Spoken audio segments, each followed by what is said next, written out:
नमस्कार, स्वागत है आपका हमारे चैनल पर। मैं हूं आपके साथ शिप्रा सैनी। गुजरात विधानसभा चुनावों से पहले कांग्रेस पार्टी को बड़ा झटका लगा है। दरअसल गुजरात कांग्रेस के कार्यकारी अध्यक्ष और पाटीदार नेता हार्दिक पटेल ने कांग्रेस पार्टी से इस्तीफा दे दिया है। कांग्रेस से इस्तीफा देते हुए हार्दिक पटेल ने कांग्रेस पार्टी पर जमकर हमला बोला। बाकायदा एक लेटर जारी किया गया है जिसमें उन्होंने कई बड़े खुलासे कांग्रेस पार्टी को लेकर के हैं और कहीं न कहीं कांग्रेस को आईना दिखाने का काम किया है। दरअसल बीते कुछ समय से हार्दिक पटेल लगातार कांग्रेस पार्टी पर हमलावर हैं। वो कांग्रेस आलाकमान पर तमाम सवाल उठा रहे हैं। उन्होंने हाल ही में साफ तौर पर यह कहा था कि कांग्रेस जो है गुजरात को नजरअंदाज कर रही है। नेतृत्व जो है कांग्रेस का वो दरअसल गुजरात पर ध्यान केंद्रित नहीं कर रहा है, जिसके बाद ये माना जा रहा था कि हार्दिक पटेल कांग्रेस पार्टी से जल्द ही इस्तीफा दे देंगे और अब हार्दिक पटेल ने कांग्रेस पार्टी से इस्तीफा दे दिया है। इसके बाद सवाल ये भी लगातार उठ रहे थे और सब ये जानना चाहते हैं कि हार्दिक पटेल अब आगे क्या फैसला करेंगे।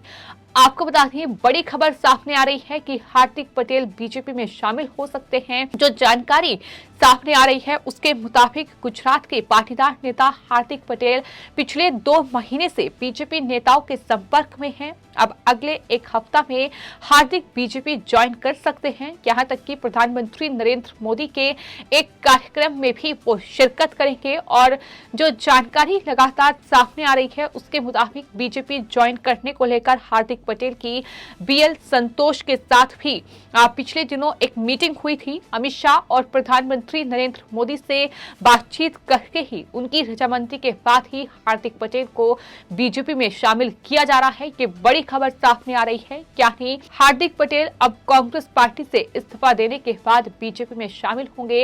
ये बड़ी जानकारी इस वक्त की सामने आ रही है और चूंकि पाटीदार नेता हैं तो ऐसे में पाटीदार समुदाय का वोट भी वो अपनी तरफ खींच सकते हैं और कहीं ना कहीं ये जाहिर तौर पर चुनावों से पहले कांग्रेस पार्टी के लिए बड़ा झटका है। आपको ये बता दें कि पिछले विधानसभा चुनावों में गुजरात में जो कांग्रेस को सीटें मिली उसमें अहम रोल हार्दिक पटेल का भी रहा। जिस तरीके से हार्दिक पटेल ने पाटीदार समुदाय को अपनी ओर खींचने की तमाम कोशिश की और इस कड़ी में बीजेपी को कम सीटें हासिल हुई तो गुजरात में कांग्रेस ने अच्छी सीटें हासिल की थी और उसमें हार्दिक पटेल का अहम योगदान था। लेकिन अब हार्दिक पटेल की नाराजगी साफ तौर पर देखने को मिली है। हार्दिक पटेल ने बाकायदा एक ट्वीट करते हुए ये लेटर जारी किया है जिसमें उन्होंने कांग्रेस पार्टी से इस्तीफा देने का ऐलान कर दिया है। तो आपको बता दें, हार्दिक पटेल ने 18 मई को अपने ट्विटर पर हिंदी, इंग्लिश और साथ ही गुजराती में एक लेटर शेयर किया है जिसमें उन्होंने लिखा है कि आज मैं हिम्मत करके कांग्रेस पार्टी के पद और पार्टी की प्राथमिक सदस्यता से इस्तीफा देता हूँ। मुझे विश्वास है कि मेरे इस फैसले का स्वागत मेरा हर साथी और गुजरात की जनता करेगी। मैं मानता हूं कि मेरे इस कदम के बाद मैं भविष्य में गुजरात के लिए सच में सकारात्मक रूप से कार्य कर पाऊंगा। ये हार्दिक पटेल की ओर से एक ट्वीट किया गया है जिसमें उन्होंने वो लेटर भी साझा किया है जिसमें कांग्रेस पार्टी पर जमकर हमला बोला है। उन्होंने राम मंदिर से लेकर सीए और एनआरसी जैसे मुद्दों का जिक्र किया है। जम्मू कश्मीर से आर्टिकल 370 जो मोदी सरकार ने एक बड़ा कदम उठाया था उसका भी जिक्र किया है और कांग्रेस पार्टी को घेरा है। तो हार्दिक पटेल ने जो लेटर लिखा है वो दरअसल कांग्रेस की अंतरिम अध्यक्ष सोनिया गांधी को लिखा गया है जिसमें कांग्रेस पार्टी की प्राथमिक सदस्यता से इस्तीफा देने हेतु ये पत्र है। ये हार्दिक पटेल की ओर से लिखा गया है और उसमें उन्होंने साफ तौर पर ये लिखा है कि देश के युवा एक सक्षम और मजबूत नेतृत्व चाहते हैं। लेकिन पिछले लगभग 3 साल में मैंने ये देखा है कि कांग्रेस पार्टी सिर्फ और सिर्फ विरोध की ही राजनीति कर रही है, जबकि देश के लोगों को विरोध नहीं, एक ऐसा विकल्प चाहिए जो भविष्य के बारे में सोचता हो, जो देश को आगे ले जाने की अक्षमता रखता हो।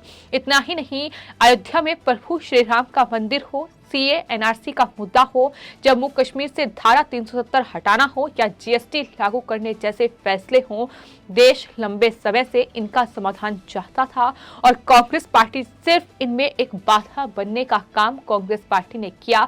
ये हार्दिक पटेल की ओर से अपने लेटर में लिखा गया है। उन्होंने साथ ही ये भी लिखा है कि भारत देश हो, गुजरात हो या मेरा पटेल समाज हो, हर मुद्दे पर कांग्रेस का स्टैंड सिर्फ केंद्र सरकार का विरोध करने तक ही सीमित रहा है। कांग्रेस को लगभग देश के हर राज्य में जनता ने रिजेक्ट किया, इसलिए किया क्योंकि कांग्रेस पार्टी और पार्टी का नेतृत्व जनता के सामने एक बेसिक रोड मैप तक प्रस्तुत नहीं कर पाया।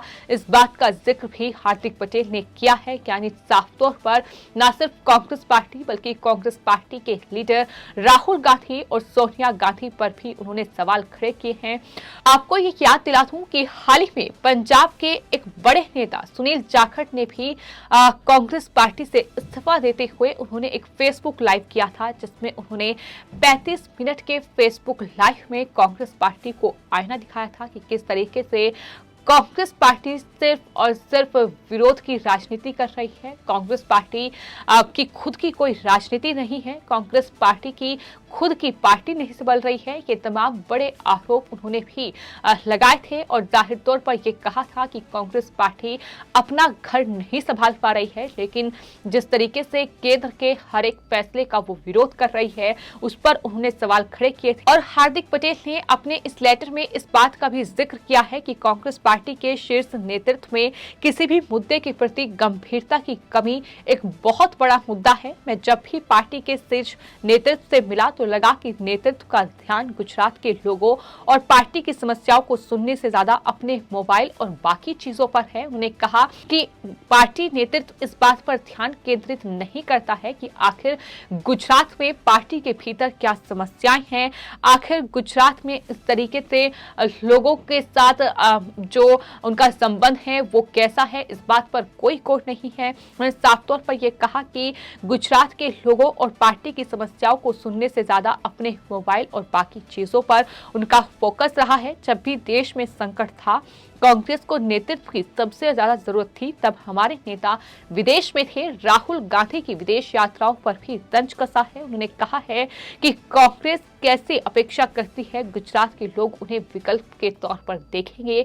जिस तरीके से कांग्रेस का बर्ताव है, जिस तरीके से कांग्रेस की जो लीडरशिप है उसका बर्ताव है, सोनिया गांधी और राहुल गांधी का बर्ताव है गुजरात के लोगों के प्रति, और ऐसा बर्ताव अब कांग्रेस को गुजरात विधानसभा चुनाव में बेहद भारी पड़ने जा रहा है। ये भी हार्दिक पटेल की ओर से कहा गया है। उन्होंने कहा है कि जब हम 500 से 600 किलोमीटर की एक यात्रा करते हैं, एक गाड़ी में घूमते हैं, लेकिन उसके बाद गुजरात के बड़े नेता जो जनता के मुद्दे से सिर्फ इस बात पर ध्यान देते हैं कि दिल्ली से आए हुए नेता को उनका चिकन सैंडविच समय पर मिला या नहीं, इस बात का भी जिक्र उनकी तरफ से किया गया। युवाओं के बीच में जब भी गया सभी ने एक ही बात कही है कि आप ऐसी पार्टी में क्यों हो, हर प्रकार से गुजरातियों का सिर्फ अपमान ही करती है। यही कांग्रेस पार्टी पर सीधे तौर पर गुजरातियों का अपमान करने का आरोप लगाया है। युवाओं का भरोसा कांग्रेस ने तोड़ा है, जिसके कारण आज कोई भी युवा कांग्रेस के साथ दिखना भी नहीं चाहता। कांग्रेस पार्टी देश के राज्यों में एक के बाद एक सत्ता से बेदखल हो रही है। इस बात का जिक्र भी उन्होंने अपने इस लेटर में किया है। तो नाराजगी साफ तौर पर इस लेटर में दिखाई पड़ रही है हार्दिक पटेल की। इस तरीके से वो कांग्रेस नेतृत्व से नाराज हैं, भले ही वो गुजरात प्रदेश कांग्रेस के कार्यकारिणी अध्यक्ष हों, लेकिन इस तरीके की कोई जिम्मेदारी उन्हें नहीं दी गई है। इस बात का जिक्र उन्होंने बीते दिनों किया था और ये मीडिया से बातचीत करते हुए उन्होंने साफ तौर पर नाराजगी इस बात को लेकर जाहिर की थी कि गुजरात में कोई भी फैसला कांग्रेस पार्टी की ओर से लिया गया, लेकिन मुझे कभी भी शामिल नहीं किया गया।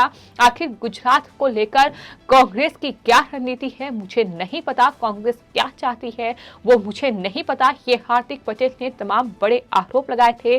उन्होंने ये कहा था कि आज गुजरात में हर कोई जानता है कि किस प्रकार कांग्रेस के बड़े नेताओं ने जानबूझकर गुजरात की जनता के मुद्दों को कमजोर किया है और इसके बदले में स्वयं बड़े आर्थिक फायदे उठाए हैं। राजनीतिक विचारधारा अलग हो सकती है, लेकिन कांग्रेस के वरिष्ठ नेताओं का इस प्रकार बिक जाना प्रदेश की जनता के साथ बहुत बड़ा धोखा है, ये भी उनकी तरफ से कहा गया है। तो वहीं आपको बता दें, एक मीडिया चैनल से भी बातचीत करते हुए हार्दिक पटेल ने ये कहा कि उनकी नाराजगी राहुल गांधी, प्रियंका गांधी वाड्रा या फिर सोनिया गांधी से नहीं है, बल्कि स्टेट लीडरशिप से है। इस बात का जिक्र भी उनकी तरफ से किया गया है। लेकिन फिलहाल गुजरात विधानसभा चुनावों से पहले जहां एक तरफ बीजेपी अपनी जीत की रणनीति तैयार कर रही है, जहां वो दावे कर रही है कि बीजेपी प्रचंड जीत गुजरात में हासिल करेगी, तो वहीं कांग्रेस पार्टी की जो अंदरूनी कलह है वो खत्म नहीं हो रही है। हार्दिक पटेल ने चुनाव से ठीक पहले पार्टी से इस्तीफा दे दिया है, उसके बाद वो बीजेपी में शामिल होंगे और पाटीदार समुदाय जो कि बड़ी संख्या में गुजरात में मौजूद है, उसका वोट बैंक जाहिर तौर पर हार्दिक पटेल के पास है। तो ऐसे में माना जा रहा है कि बड़ा फायदा बीजेपी को हो सकता है। लेकिन आपको साथ ही ये भी बता दें कि जिस तरीके से हार्दिक पटेल कांग्रेस पार्टी के साथ जुड़े, गुजरात के पाटीदार नेता हार्दिक पटेल ने साल 2017 में गुजरात विधानसभा चुनाव में कांग्रेस को समर्थन दिया था। इसके बाद साल 2019 में 12 मार्च को वो ऑफिशियली कांग्रेस पार्टी से ज्वाइन हो गए और साथ ही कुछ दिन से ही उनकी पार्टी से जाहिर तौर पर ये अनबन देखने को मिली है, जब मीडिया में आकर उन्होंने तमाम बयान दिए हैं। और पिछले दिनों हार्दिक पटेल ने ये कहा था कि पार्टी में उनकी जगह ऐसी हो गई है जैसे नए दूल्हे की नसबंदी करवा दी गई हो, यानी वो भले ही गुजरात कांग्रेस के कार्यकारिणी अध्यक्ष हों, लेकिन जिम्मेदारी उन्हें कोई नहीं दी जा रही है। उन्हें ये नहीं पता कि आखिर गुजरात कांग्रेस में क्या चल रहा है। स्टेट लीडरशिप पर उन्होंने सवाल खड़े किए थे। तो भले ही अब गुजरात में विधानसभा चुनाव हो, लेकिन तैयारियों में बीजेपी जुट चुकी है और कहीं न कहीं पहला विकेट कांग्रेस पार्टी का गिर चुका है। जिस तरीके से हार्दिक पटेल अब बीजेपी में शामिल होने जा रहे हैं, ऐसी खबरें लगातार सामने आ रही है। फिलहाल आपकी इस पूरे मामले पर क्या राय है, हमें कमेंट बॉक्स में जरूर लिखें और चैनल को सब्सक्राइब करें। धन्यवाद।